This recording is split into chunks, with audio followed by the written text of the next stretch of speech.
Stem cell banking private pool అని ఉంటుంది, public pool అని ఉంటాయి. ప్రైవేట్ పూల్స్ అంటే ఏంటి?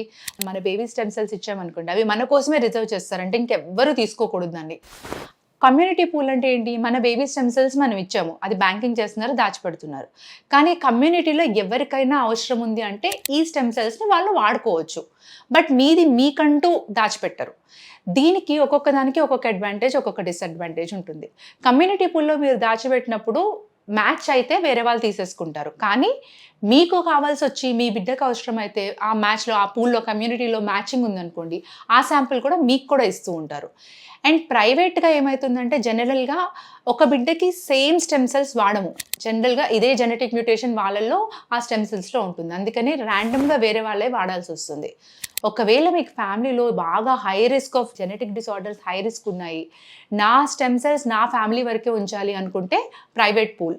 లేదు ఎక్కువ ఛాన్సెస్ కావాలి, ఎవరిదన్నా మ్యాచ్ అయితే వాడుకోవాలి అంటే కమ్యూనిటీ పూల్.